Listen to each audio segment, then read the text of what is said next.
This episode is presented by our partners at DraftKings Sportsbook, America's top-rated sportsbook app. Download the DraftKings app now and use code Dan to get in on the action.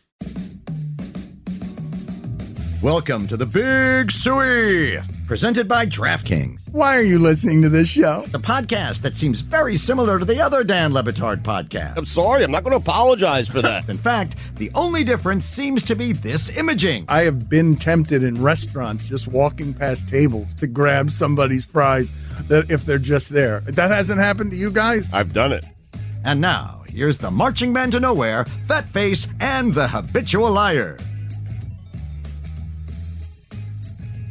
Welcome to another edition of Metal Lockers. Kate Fagan is back. Amin El Hassan remains. I am Howard Bryant, and we're talking a little journalism today. We talk about a lot of other industries, but we very rarely talk about our own. So today we're going to talk a little bit about who we are and what we're doing and what our business is, especially with a couple of high-profile things that have happened in the news. Obviously, with Chris Cuomo being let go by CNN, there was an interesting piece in the New Yorker on the Succession actor Jeremy Strong. There was a piece on the internet yesterday from our former ESPN colleague, Ethan Strauss, that ran. It's on Ethan Strauss's Substack. The gist of the story really was him doing a bit of a tell-all as to why he felt he was let go at ESPN, and also the strong case he made in terms of the conflicts of interest in the Damian Lillard story, and how much to disclose when you're covering breaking news in terms of the relationships that we have.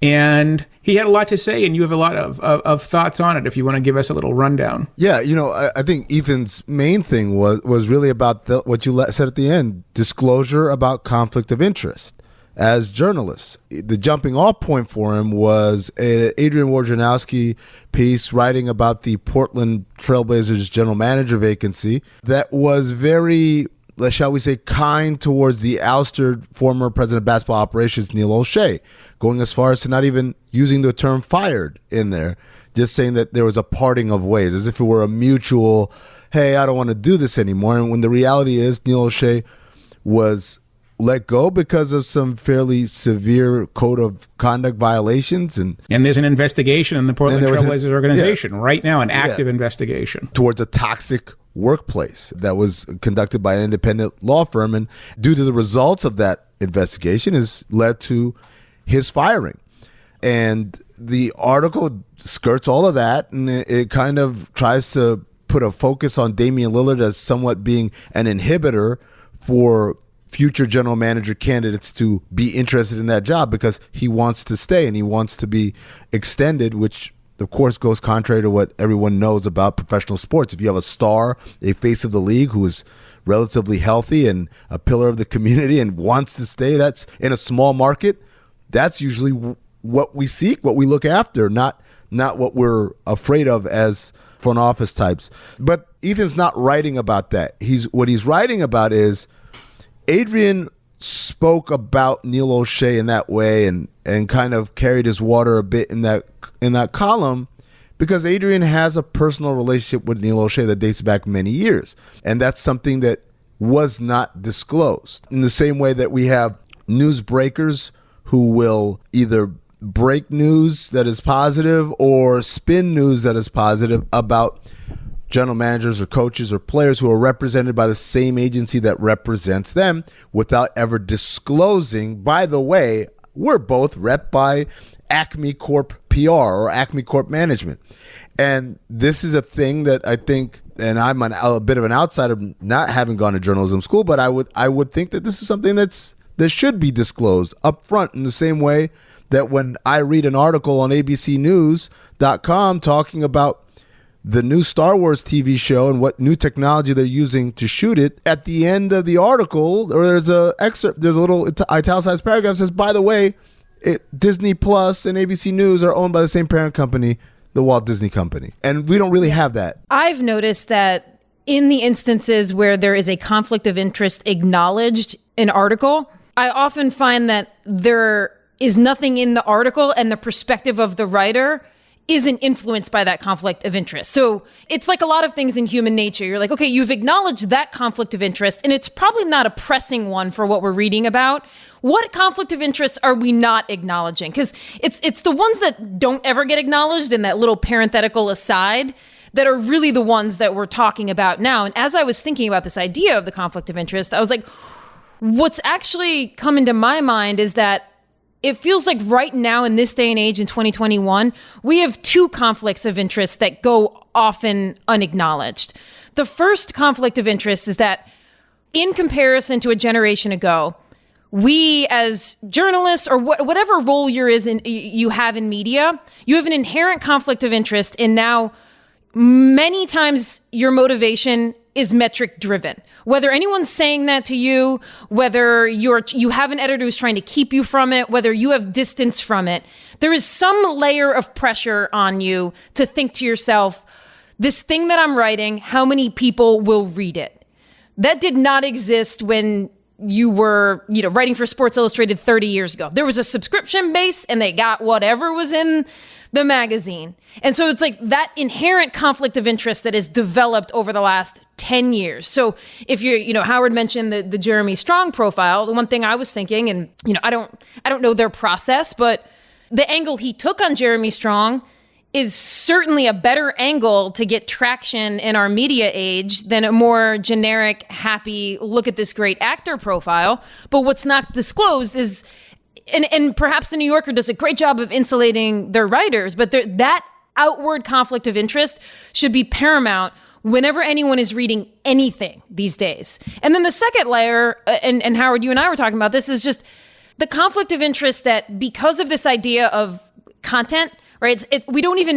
We're not even writers anymore, or journalists, or documentarians. It's like we are quote unquote content creators, and it's changed this thing that you do specifically into this specialization skill to this idea that everyone can create content, right? You have a vessel and you just stuff things into it, and that has led to just so many more people getting into the quote unquote content game. And now all of a sudden, you have conflicts of interest springing up everywhere. Well, and there's a couple of things to consider here. Number one of the reasons why we're talking about this, and we're not really that good, and we're not really supposed to be putting our business in the street as an industry, because people don't care about us. We're supposed to provide the information to the public. It's really not germane, or hasn't been germane to the reader how the sausage gets made, because there was, for a fair amount of time, a baseline of trust. We're under assault right now as an industry. As an industry, in terms of how we do our jobs and in terms of whether or not we are trusted, this industry is under attack, and it has been under attack for some time. And it certainly has been under attack after 2016. And, we are the enemy of the people. And one of the things that's very clear, very important, for me at least, is that there is a way to do this. And to Kate's point about being in the content business, that doesn't have any rules. I don't know anybody who was a content major. Mm-hmm. We are journalists. There's a way to go to journalism school. There is a way, there are things that you are taught in J school in terms of how to do this. And where we are right now is taking a lot of these things into a new place in terms of territory that we were not necessarily equipped to be in. We're businessmen now. And I wanted to get back to Ethan's point. One of the things in the story, and to the one piece of that thing that you didn't mention that I probably should have introed, was this is all happening when we're trying to figure out what Damian Lillard's future is going to be. And Lillard might be on the trade block, might not, might sign an extension, might not.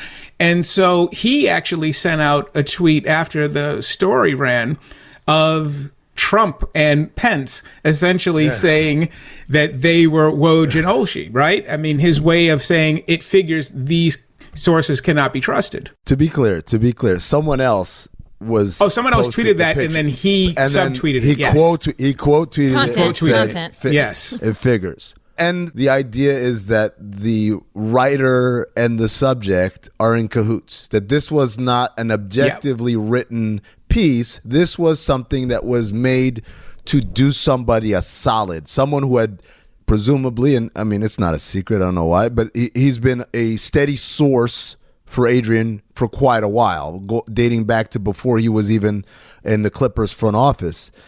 So there's a level of camaraderie, trust between those two guys. And for Adrian, he doesn't want to burn his guy. I guess he has hopes that his guy gets a job somewhere else. So he continues to give him information, which obviously in his business is power. And we can keep this thing going. But I remember when the story broke, I said this is like a more distorted version of what happened in San Antonio with Kawhi Leonard. Because in the case of San Antonio, Kawhi Leonard, remember, he wasn't trusting the doctors, and he had the knee thing. And so the news stories that were coming out were all very pro-Spurs. Like, they tried to talk to Kawhi, and he wouldn't listen. And even Tony said it's not that big of a deal. And all these things that, from an organization that traditionally one of the most secretive in sports, they never say anything over there. All of a sudden, we're getting week-by-week updates. So I remember being on the jump, and Rachel Nichols, after this thing had been going on for a while between the Spurs and Kawhi Leonard, and Rachel said something along the lines of a lot of has been said on both sides. And I said, Rachel, hold on for a second. A lot has been said from one side, the San Antonio Spurs. Kawhi hasn't spoken. He hasn't leaked anything. We don't have anything from his side. He's played his end of the bargain, which is we keep everything in-house, and the Spurs are the ones who have been leaky faucets left and right. And whenever you see these news stories, you got to understand, who does it benefit? Who does this story going out benefit? It doesn't benefit Kawhi, so you know where it's coming out from. I got a call from the executive producer of the show saying that there was a complaint that I was questioning the reporting. And I said, I never questioned the reporting. I just said the reporting represents a very specific angle. Yeah. And I said, I can understand that if I were R.C. Buford or Greg Popovich and I gave somebody information, here, take this information, make us look good. And then someone who worked with that person went on national TV and said, bullshit, they are running a smear campaign against this player. I'd be upset, say, hey man, I gave you that information for us to look good, and this guy's making us look bad. But at that end of the day, Amin El-Hassan doesn't work for the Spurs. And neither does the reporter who's getting that information. That's his job to fix that situation. It's not my job to help him have that situation fixed. This episode is brought to you by Advance Auto Parts. At Advance Auto Parts, you get the parts you need fast with Advance Same Day. Get your parts delivered free or ready to pick up in store or curbside in 30 minutes. In short, the part you need, when you need it, where you need it. So you can hit the road sooner. There's a whole world out there with things to do and places to be. So stop the waiting and get your parts and get going with Advance Same Day. Download the Advance Auto Parts app for more information, or you can check out advanceautoparts.com for locations near you and to find out which Advance Same Day services are available in your area. Advance Auto Parts. Advance your auto. The one thing about sourcing, being a reporter and being in the room, you're at the mercy of who talks to you. And one of the reasons why players virtually never trust the reporters is because of something that the reporters have been told for forever. I remember being told this by GMs when I first got into the business. Players come and go, we'll always be here. Fans want to know about the team. They want to know who's on the team. And once a player is not on the team anymore, they don't care about that player as much. So the entire business in a lot of ways is completely imbalanced in the first place in terms of who you think you're writing for and who talks to you. Who are your sources? The best stories are the ones where you actually do have some balance, where you've got an opportunity to talk to everybody involved. Most times in virtually any situation, there's going to be an imbalance. There's going to be some side that talks to you more than the other. The question is going to be how much you're willing to, for lack of a better word, how much are you willing to carry that sort of water and to have that imbalance in the sourcing. But Howard, the other part of it isn't just for the story that we're writing today. The other part of this equation is, how do I guarantee that the access continues in the future? So regardless of who talked to me more today, it's who's going to keep talking to me. Yeah, and people always say that about this in terms of, well, you're just trying to, access journalism and you're trying to make sure that you maintain your sources. And I think there's a lot to that in a lot of ways. I've never really felt that. I think maybe it's because Whenever I walked into a room, nobody really trusted me anyway, because I've never really been particularly kind to any management source anyway. So it's not as though they're like, yeah, he's going to be our guy to funnel stuff through. But at the same time, I think that there's always that fear, especially when you're trying to break news. When you're in the position that Woj and Ethan and Chris Haynes and that those guys are in, and Jeff Passan and Adam Schefter and those jobs, those are news breaking jobs, and those jobs absolutely rely on who's going to talk to me because I got to be first. And I haven't had one of those jobs in a really long time where I had to be first on stuff. And especially in the Twitter age where being first is being first by a matter of nanoseconds, right? Instead of being first before tomorrow's paper. But Kate, I wanted to ask you how you feel about a changing business. When I was at the San Jose Mercury News, I covered technology during the rise of Silicon Valley. And we all know 25 years later, a lot of people made a lot of money on the dot-com boom. And we had to do those same disclaimers at the Mercury News, that the San Jose Mercury News is an investor in Cisco Systems, or the San Jose Mercury News has owned stock in 3Com. So the newspaper was actually profiting from Silicon Valley, even though we were covering it. However, there was an edict at the paper that we as reporters, we couldn't buy stock in any of those companies. So we didn't have a chance to cash in. We didn't have a chance to buy into the whole thing. That's amazing. Right? You're like, I'm willing to put the disclaimer in the article. Exactly. I'll buy some stock How come and we I'll can't put that disclaimer. Today in sports, because now all we do is talk about branding, you are part of that story. We are working on documentaries with players specifically, and Steph Curry has his own production company, and LeBron James has his, and Serena Williams has hers.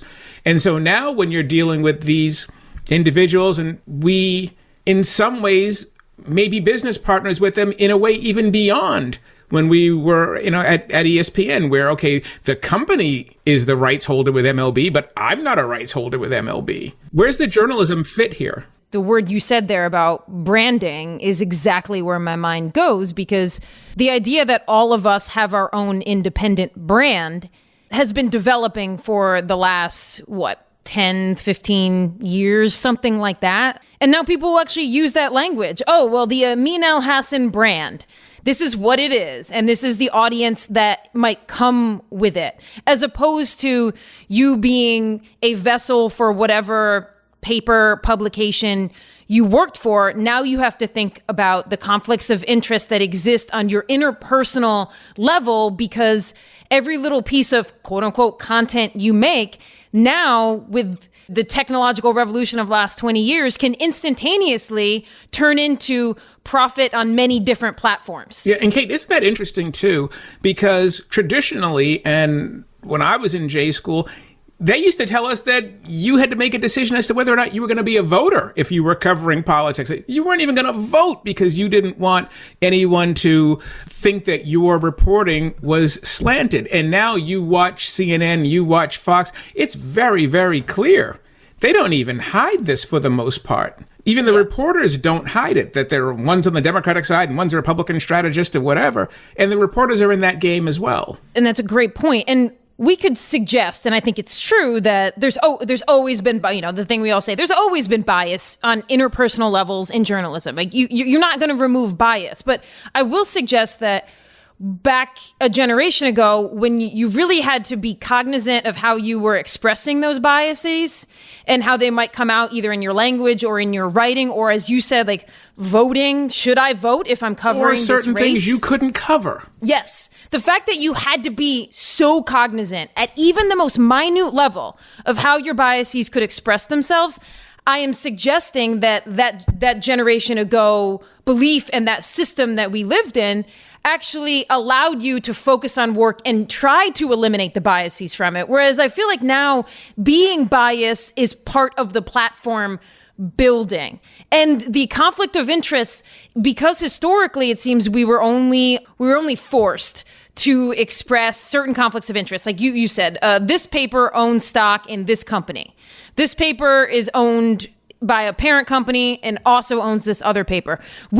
Because there was the belief that we're trying to eliminate as much as we can from reporter biases, no personal conflicts of interest. No editor was really pressing on you to say, okay, you're reporting this piece on so-and-so.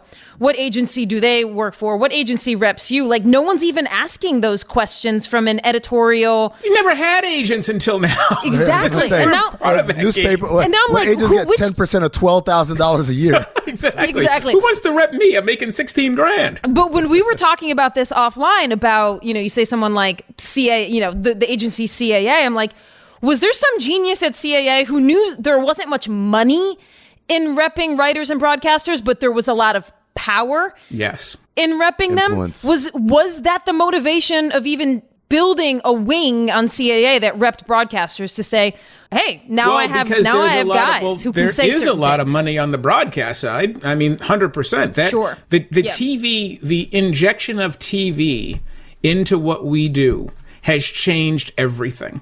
When I got into J school, when I was at Temple University, the first thing they said was, if you're here to make money, go down to Speakman Hall and become an MBA.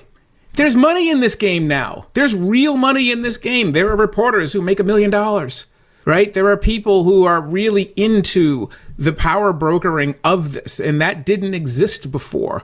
Now it does. And now, in addition to all of these other elements that can get you into the game, now, yes, it's very, very helpful to have friendly reporters. It's like the scene in The Godfather, remember? We got guys on the newspaper, on the payroll. They might like a story like that. They just might, right? I mean. The funny thing, what Kate is talking about is it's not the introduction of new biases or conflicts of interest. It's the acceptance of them. That's right. We're not hiding it. I think about the Cuomo brother thing is fascinating because it's not like they found out, wait a second, you mean you two are related? And this whole time you've been kind of like being, giving him a little bit of love over there. It's like, no, we knew. No, it was the asset. The conflict of interest is the asset. A generation ago, would we have allowed Chris Cuomo to cover his own brother, his embattled brother? That's right. And this is, to me, this example, I mean, as you're pointing out, is the most extreme example that has been in broad daylight for the last 5 years. They're actually brothers. You are on the show and you are brothers. And we rubber stamped that. We were like, this is great because now he's going to be on the show. I'm going to have more access. You're going to think to yourself when you watch Chris Cuomo, oh, well, he's in the know because his brother works there. Well, like, that is the most extreme example of what we're talking about. But it's obvious. Everybody knew. Yeah. And the reality is, when you talk about the Woj article and Ethan Strauss and the House of Hoops, is these ones where there's thousands of articles, especially if you're talking about Woj, where that conflict of interest isn't, oh, it's his brother. Yeah, we understand what's happening here. It's so unspoken on the breaking of the news side. I think on the commentator side, it's more pronounced that I'm biased. I'm taking this angle, but there's this weird little pocket of sports journalism. Yeah. Kate, you said something yesterday when we were talking that I thought was really fascinating that ties into this, these unspoken biases, right? That going back to the Jeremy Strong New Yorker article and how Jeremy Strong apparently was very hurt by it, and Aaron Sorkin and Hathaway and all these people came out and said this guy had an agenda, the writer, and twisted it. And you said it's funny because whenever someone writes about something that you know about intimately, you always walk away like, that's bullshit. That's not how any of this works. And, these guys are biased or whatever, all these things, right? But then every other topic that you're not intimately familiar with, you kind of take it for its word, right? Because you don't know any better, right? But to me, I think we need to stop here for just a quick second. And I think we need to make sure we understand, or we're speaking the right language about the difference between bias and conflict of interest. When I read the story, Ethan's story, did Woj have a conflict of interest? Is he in business with the person who he's really writing the story in favor of? I felt like when I read that story, and when I read the Woj story, I was like, well, where was ESPN being a little more circumspect? We need more on the other side on this. We need more from Dame's camp on this. We need more. That's not a conflict of interest. That's just not really great editing, right? The conflict of interest is a different story, and even more. When I first got to ESPN in 2007, I was extremely concerned because I know that, the word independent journalism, the phrase independent journalism is they're all multinational corporations as well, but they weren't business partners necessarily with the National Football League. But when you come to ESPN, you're covering an industry that your company has a vested stake in. And so it was really, really challenging to enter that world and say, okay, well, how am I going to navigate this? Right? Because I've never done this before. And I think that, to me, the real question is, the bias piece is always going to be something in journalism that we have to battle, that we have to fight with, because you can be biased with somebody just by having a better relationship with them than the person that you're writing about, right? But the conflict of interest is what's really on the rise, the actual business partnering of these particulars. Yeah. Howard, you and I spoke on the phone yesterday, and I asked you that the line in the sand, is it a blurry one or is it bright? And you said it's only blurry if you make it? It's only blurry if you need it to be blurry. It's actually pretty damn clear, right? I remember which colleague I was talking to, but one of our ESPN folks had said something like, I didn't go into this business to take an oath of poverty. And I'm like, well, you kind of did. Because there are certain stories you can't cover. There are certain things you can't do. The number of times that you'll get a call from some PR company asking you that they're going to fly you to Jamaica for a story. We can't accept that.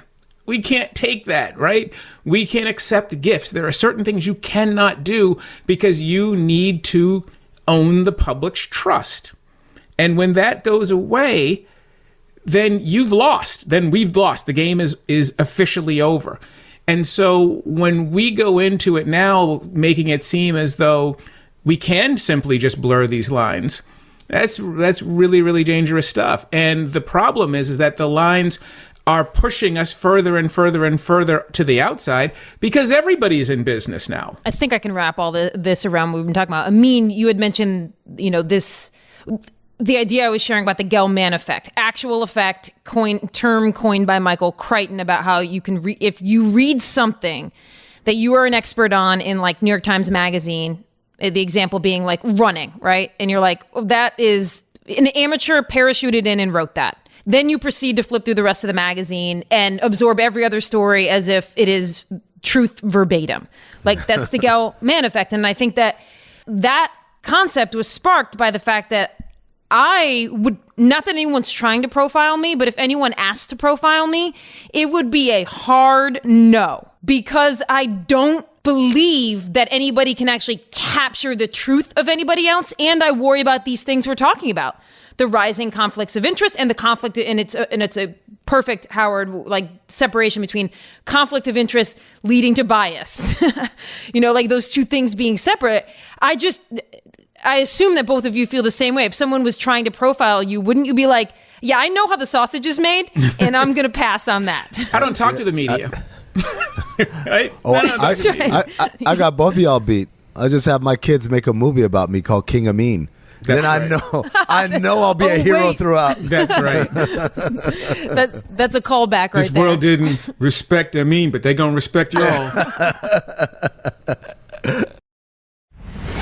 This episode is brought to you by our partners at DraftKings. It's Christmas week, and DraftKings Sportsbook, an official sports betting partner of the NBA, has a gift that'll certainly put you in the holiday spirit. New customers can bet just $5 on any NBA team and win $150 in free bets if they're victorious. It's a great way to put some extra jingle in your pocket. If Sportsbook isn't available in your state yet, your Christmas can still be merry. Everyone can play for huge cash prizes with DraftKings Daily Fantasy Basketball contests. DraftKings is giving all new customers a free shot at millions of dollars in total prizes with their first deposit.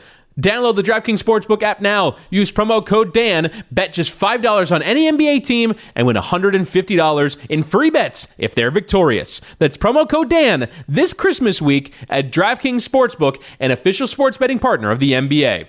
Must be 21 or older. New Jersey, Indiana, Pennsylvania. Only new customers. Only minimum $5 deposit, $1 wager required. One per customer. Restrictions apply. See DraftKings.com/sportsbook for details. Gambling problem? Call 1-800-GAMBLER.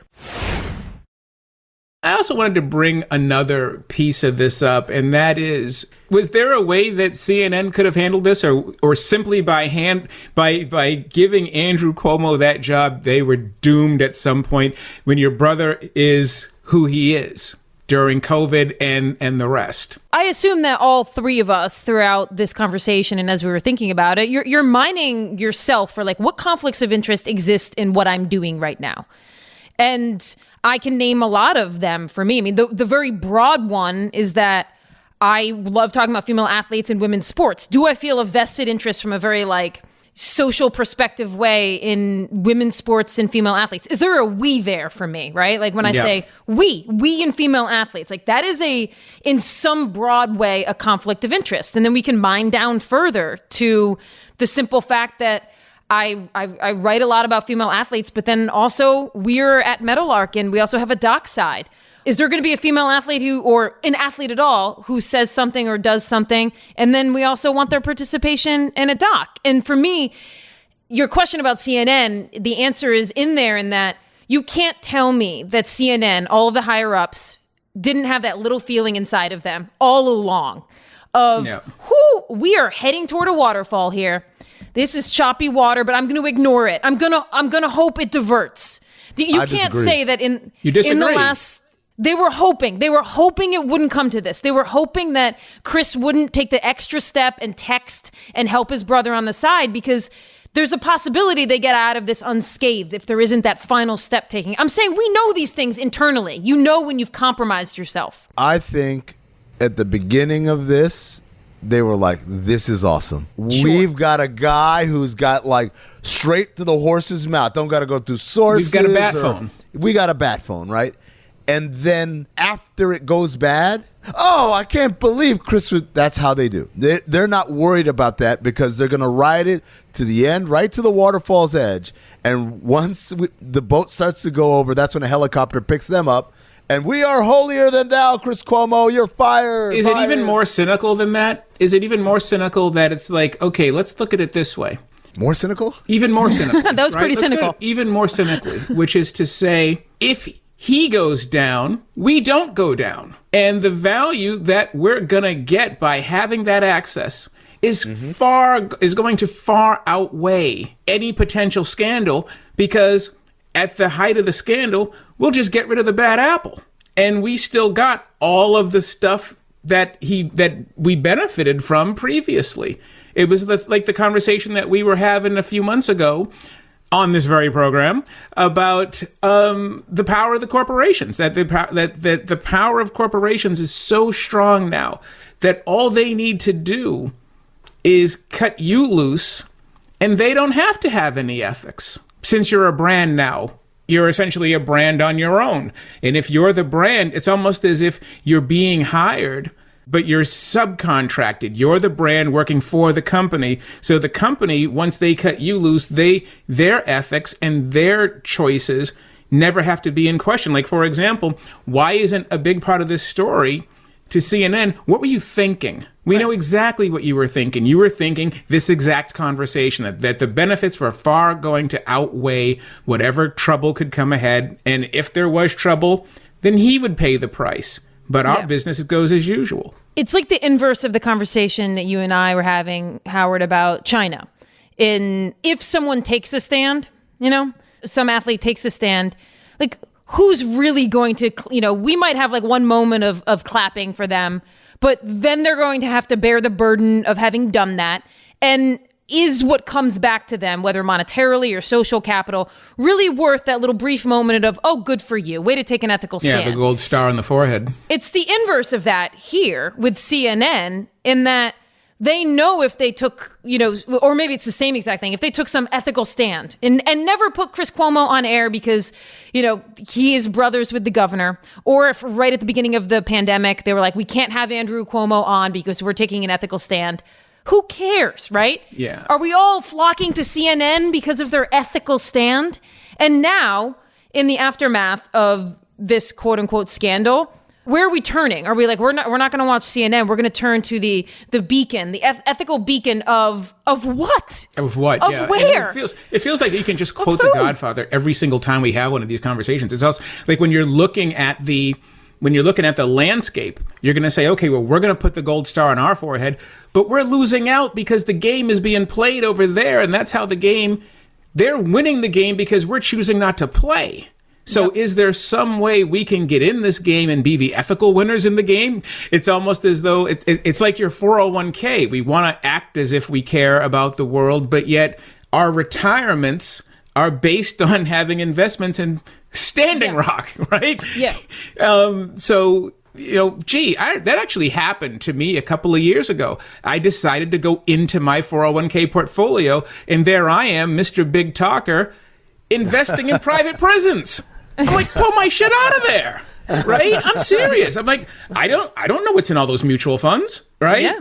Start digging into your own money, and then you go, oh, on second thought, I don't stand for any of this, but yet you want a nest egg. Yep. Is there a way, I'm reminded of the conversation we had about Enes Kanter and China and pointing a finger, the holier than thou finger.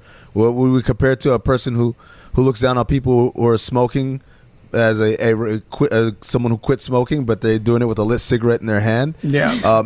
Is there a way to do it and acknowledge, like we talked about earlier, or with the disclaimer in the third paragraph? Is there a way that we can third paragraph disclaimer all the way through life?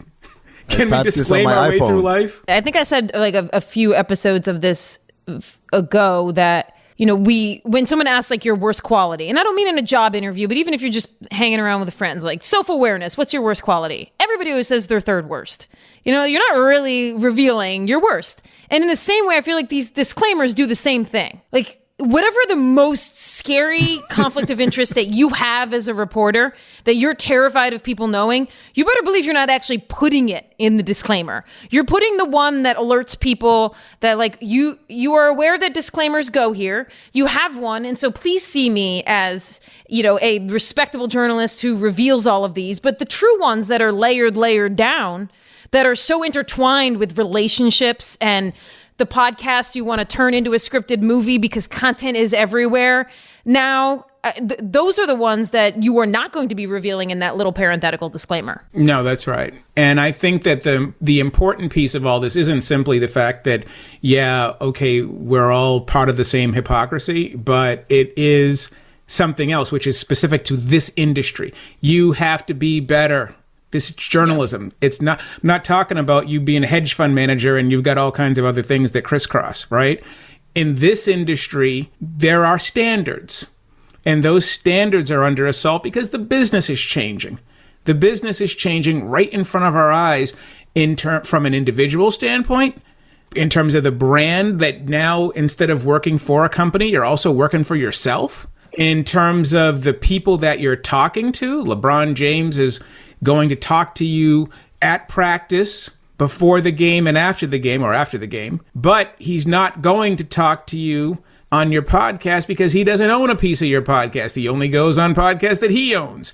And so all of this sort of branding, privatization is really affecting the word public, which is what we were supposed to be, public journalists, serving the public.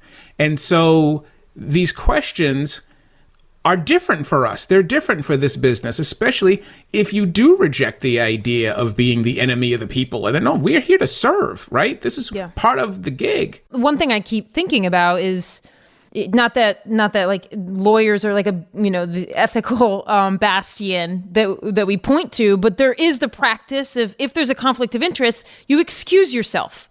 You ahead of time, it's like, give me the name of so-and-so, let's look it up. I've actually represented them, have to excuse myself. That practice, and this is where we're kind of tying it back to the Ethan Strauss piece. That's right. And Woj, we're not saying that you have to, if you have a conflict of interest, you have to clear that hurdle and then write the fairest piece in the world against, or if it's a negative story and you need to weigh in on it, you have to go against somebody you've been in a relationship with for a long time and write something.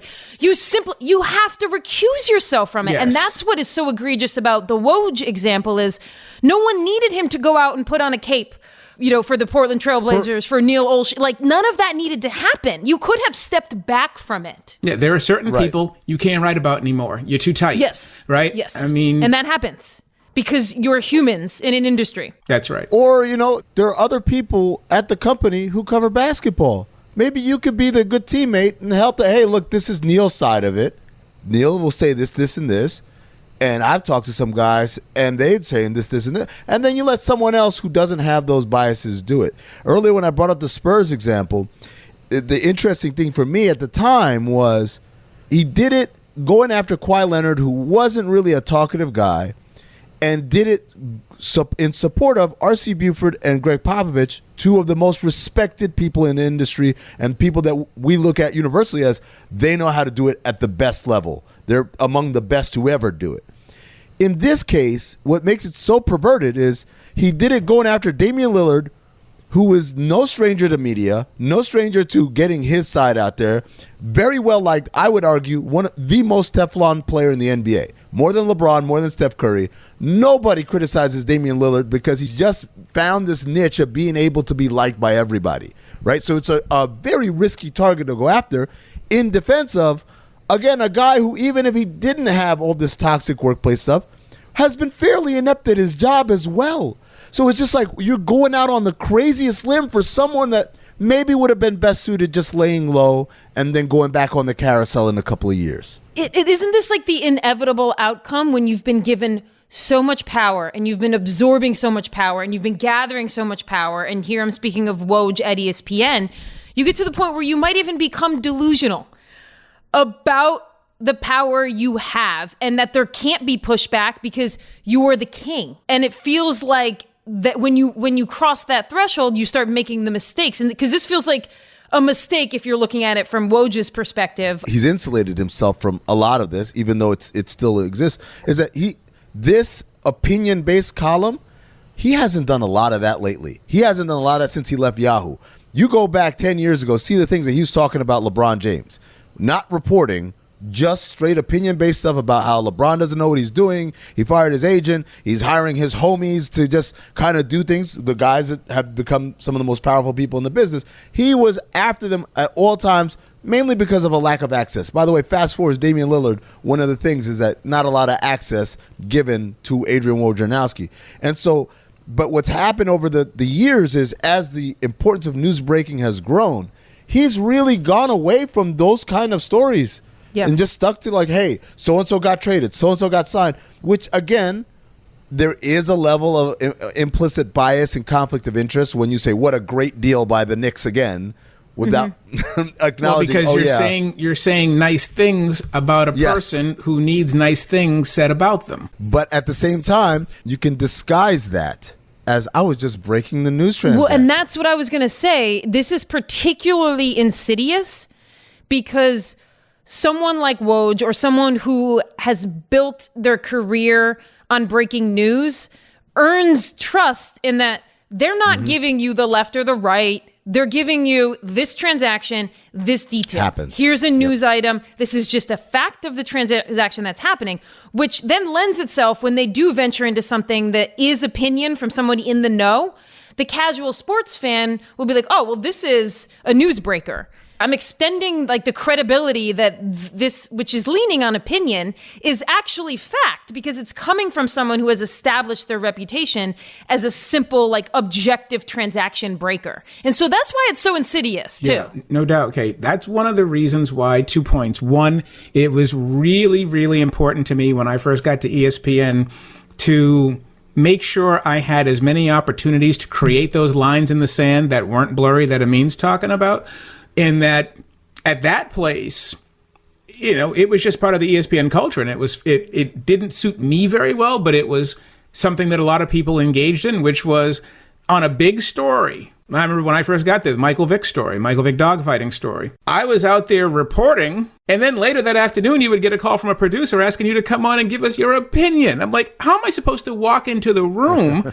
They're all watching me on TV. I'm supposed to be objective here, and then I get on TV and say, oh, this dude should be traded, and that guy, Michael Vick, should go to prison. He should be under the jail, right? This is why it's very specific to our business. Do you want people to trust you? They are not going to trust you if today you're a reporter, Tomorrow you're a columnist, to the Woj point, where if you're writing, you're writing pieces and now you're supposed to be out there on breaking news. Those are two different skill sets and two different demands. You know what's funny? I submit to you, to the layperson, they don't know the difference. They have no idea. In the same way that people will. Well, that's why they used to put your face me. in the column, so you knew there was a difference between that and the news story. Right. Like, the people don't know. They really don't know. They don't know the difference. But they do. I think I agree with you that they couldn't name the difference, but the difference that I think gets extrapolated is, oh, I got fired up about what they said.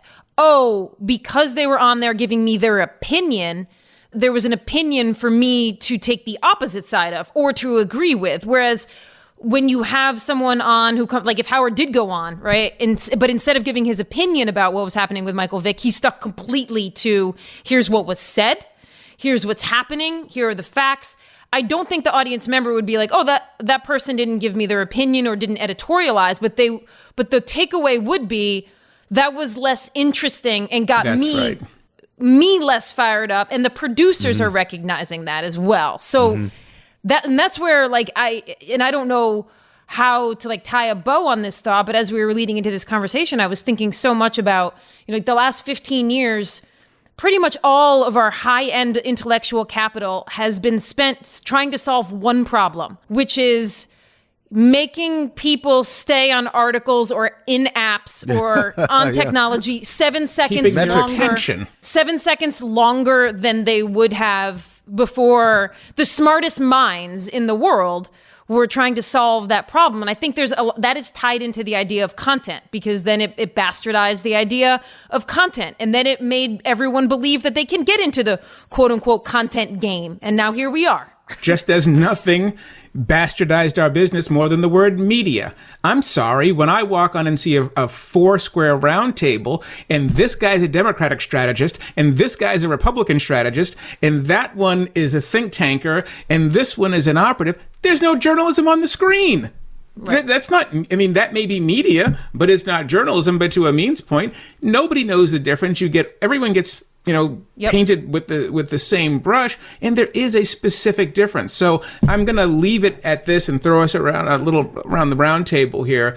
Amin, when you're looking at where we are in the business and where this fits, just from a conflict of interest standpoint, where do you see the areas where there's opportunity, or have we just gone down the hole and that this is it? We've gone pretty far down the hole. I think, first and foremost, anything with a clear conflict of interest. If you are represented by the same agency that represents the subject of your article or your news story, you have to disclose that. That one's easy. Disclose and recuse, probably. Recuse, yeah. At the very least, disclose. Right? And then the next step beyond that is, do you recuse yourself on some of these? So, for instance, if it's a personal relationship, is it enough to disclose? I know in my capacity as an analyst, I've talked about Steve Kerr or David Griffin and pointed out when I worked with them, this is the da-da-da-da-da, kind of to give context to what's happening right now. What about when your employer is hiring you for that very access? Absolutely. But at the same time, the way I go to sleep at night is I tell myself, when they mess up, I'm not going to be the one who's going to bend over backwards and say they didn't really mess up. Damon Bruce from 95.7 in San Francisco was sitting next to me in Game 7 of the 2016 finals. And I have him as my character witness to the rest of the time of me saying, Steve Kerr is blowing this game with his rotations. Him playing players that should not have been out there. Him not playing players that should have been out there. I killed Steve for Game 7. The same way that I hold Griff very accountable and responsible for what's happening in New Orleans right now and what's happening with Zion. That's how I go to sleep at night, is knowing that, hey, I know Alvin Gentry and I know Luke Walton and I know all these people work for the Kings. I know Wes Wilcox, who I've worked with before at SiriusXM, and I can still say the Kings are doing things. They're one of the worst organizations in the league.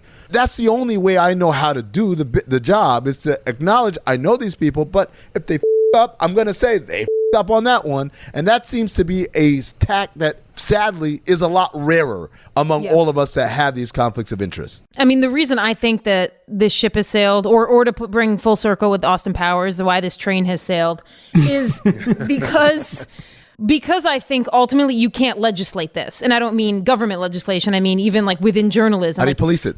You can't police it. Therefore, what Amin is saying, and what really is the way I've always operated, is like you then go down to individual trust and individual decisions. You can't police this.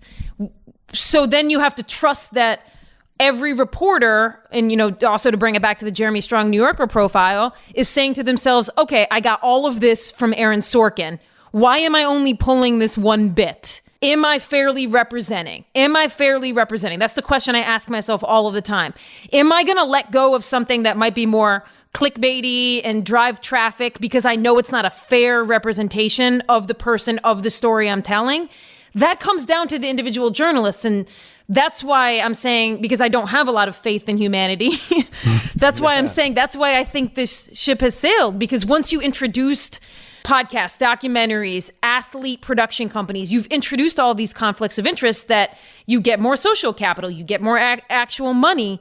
Human beings don't say no to that. They try to skirt their way around it. And I imagine all of us, maybe not you, Howard, I feel like you're the beacon of journalism on this. There are moments when gotta be. Yeah, there are moments when I'm sure I have tried to like skirt around something, and be like, that feels weird to me. Exactly. And we're all in it. We're all in it because the same thing happens here, but in a different way, right? Over on my side of the world, to your point, when you were talking about women's sports earlier, right? When there are a lot of the black players in the game that you built 30-year relationships with, when they're suddenly in the news, where's my byline?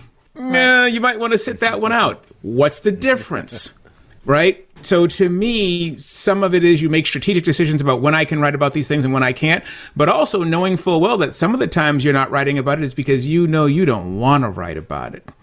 You know that if this were somebody else, you'd have a lot to say. And that goes back to personal relationships. But to me, the last piece of all of this is the business deal. We're not just talking about relationships anymore. Now we're talking about business relationships. And as we look at this and as we see more and more, whenever you read something, whenever you see something, when I watch a documentary, what's the very first thing I look for? At the credits, who's the EP? Who's the executive producer? How much? Last Dance. That's right. How much Jordan. real am I getting against being in the age of propaganda? And on that note, are we doing this next week for Christmas? I don't know. We should drag the audience into that. What do they want? I say no, right? Let's give them the Christmas gift. Put it on the poll, Witty. Put it on the poll. I'm Howard Bryant, Amin Al Hassan, Kate Fagan. Happy holidays.